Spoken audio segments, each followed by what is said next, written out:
मुझे बताइए, इलाज करना चाहिए कि नहीं करना चाहिए? ये इलाज होना चाहिए कि नहीं होना चाहिए? योगी जी सही कर रहे हैं कि नहीं कर रहे हैं?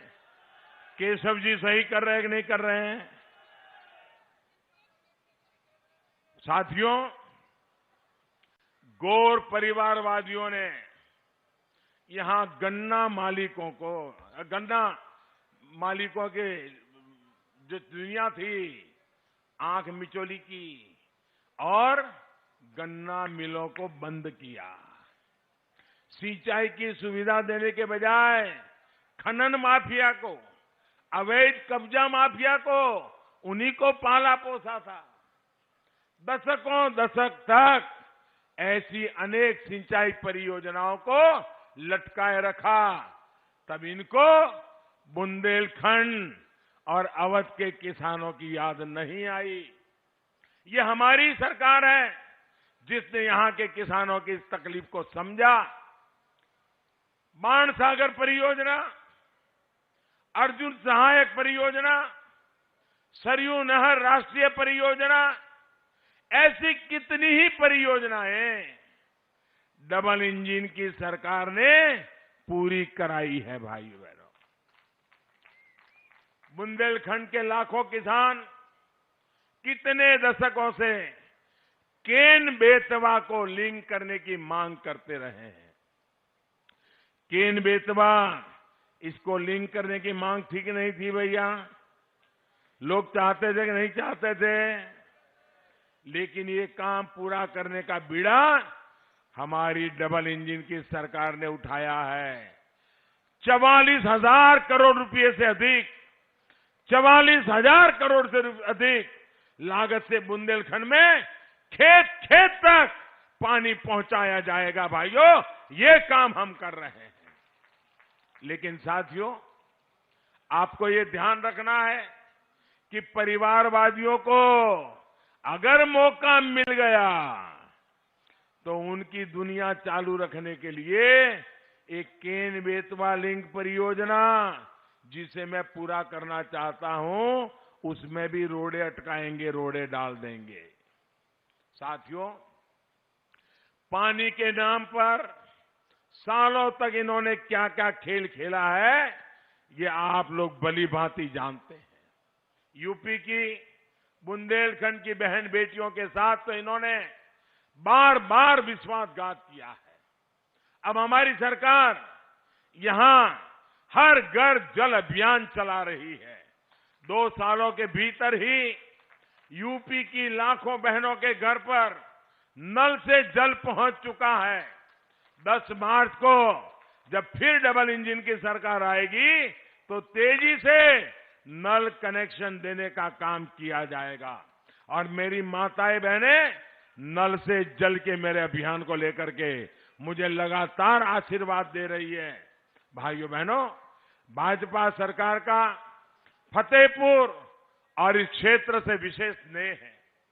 गौर परिवारवादियों ने फतेहपुर को पिछड़ा मानकर और अपनी जिम्मेदारी उसी से पल्ला झाड़ लिया था, हाथ ऊपर कर दिए थे।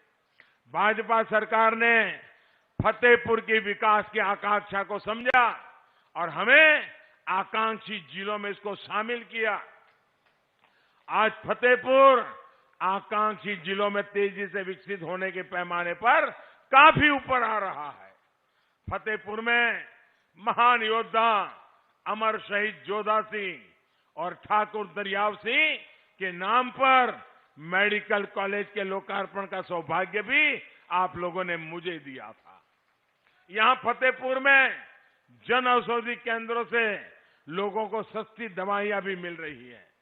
यूपी में भाजपा सरकार ने 1100 से ज्यादा जन औषधि केंद्र खोले हैं। इनसे हमारे गरीब भाइयों बहनों को करीब 700 करोड़ रुपए की बचत हुई है। फतेहपुर और आसपास के लोग ये भी नहीं भूल सकते कि कैसे इस क्षेत्र को पहले की सरकारों के समय बिजली के लिए तरसाया गया है। अब योगी जी की सरकार में पहले से कई गुना ज्यादा बिजली मिल रही है। हमारे लिए फतेहपुर का, प्रदेश का, देश का हर गांव, हर क्षेत्र महत्वपूर्ण है। गौर परिवारवादियों की सोच परिवार से शुरू होकर परिवार पर ही खत्म हो जाती है। एक छोटी सी सोच से यूपी जैसा बड़ा प्रदेश, इतनी बड़ी जनसंख्या वाला प्रदेश नहीं चलाया जा सकता है। यही वजह है कि फिर एक बार यूपी कह रहा है, आएगी तो भाजपा ही, आएगी तो भाजपा ही, आएंगे तो योगी ही। साथियों, गौर परिवारवादियों की लिस्ट में कुछ नाम ऐसे भी हैं जिन्होंने दशकों तक देश में और यूपी में सरकारें चलाई है, लेकिन आप लोगों ने जब से उन्हें यहां से बेदखल किया है, इन लोगों की यूपी के प्रति नफरत दिनों दिन बढ़ती जा रही है। इन परिवारवादियों के मुख्यमंत्री ने यूपी के लोगों का अपमान किया तो गांधी परिवार तालियां बजाता रहा, और आज ये लोग यूपी के लोगों से आकर वोट मांग रहे हैं। आपको इन परिवारवादियों से भी बचकर रहना है। साथियों, डबल इंजन की सरकार पूरे उत्तर प्रदेश को विकास के पथ पर आगे बढ़ा रही है।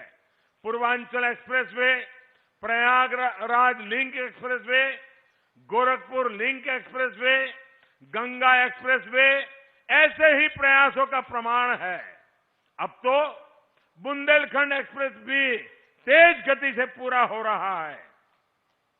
कोरोना के बावजूद भी बुंदेलखंड एक्सप्रेसवे के काम को हमने धीमा नहीं होने दिया है। बुंदेलखंड एक्सप्रेसवे ने संकट काल में हजारों श्रमिकों को काम दिया, रोजगार दिया। जब ये पूरा हो जाएगा तो यहां सिर्फ सुविधा ही नहीं बढ़ेगी, बल्कि यहां के किसानों को, उद्यमियों को भी बहुत लाभ होगा। इन एक्सप्रेसवे के अलग अलग बगल में हम इंडस्ट्रियल कॉरिडोर बना रहे हैं। बड़े बड़े गोदाम, बड़ी बड़ी कोल्ड स्टोरेज, इसकी फैसिलिटी बना रहे हैं।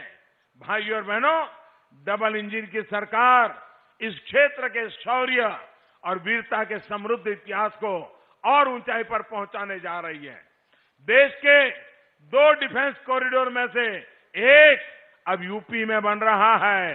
देश की सेना को ताकतवर बनाने, रक्षा साजो सामान में भारत को आत्मनिर्भर बनाने का काम अब ये क्षेत्र करेगा, बुंदेलखंड करेगा। यहां अनेक डिफेंस की फैक्ट्रियां लगेगी। साथियों, अब अवध और बुंदेलखंड के तेज विकास के लिए बदला लेने वाले नहीं, जमीन पर बदलाव करने वाले चाहिए। परिवारवाद को बढ़ावा देने वाले नहीं, पलायन को रोकने वाले चाहिए। सिर्फ घोषणा करके सो जाने वाले नहीं, बल्कि गौर परिश्रम करने वाले लोग चाहिए। इसलिए आपको मैं आग्रह करने आया हूं कि इस चुनाव को महत्वपूर्ण मानिए। मन में ठान लीजिए, सबसे पहला काम करेंगे तो मतदान का करेंगे, बाकी सारे काम बाद में करेंगे। मतदान को हम प्राथमिकता दें, लोकतंत्र के उत्सव को मनाएं।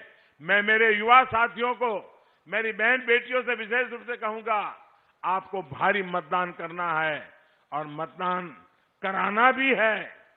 घर घर जाना है, मतदाताओं को तैयार करना है, भारी मात्रा में मतदान करवाना है। इतनी बड़ी तादाद में आप आशीर्वाद देने आए हैं। मैं फिर एक बार आपका हृदय से बहुत बहुत आभार व्यक्त करता हूं। दोनों हाथ ऊपर करके मेरे साथ बोलिए, भारत माता की, भारत माता की, भारत माता की। बहुत बहुत धन्यवाद। सभी उम्मीदवारों से मेरा आग्रह आगे आ जाए, उम्मीदवार, और साथ में मौर्य जी भी आ जाएं।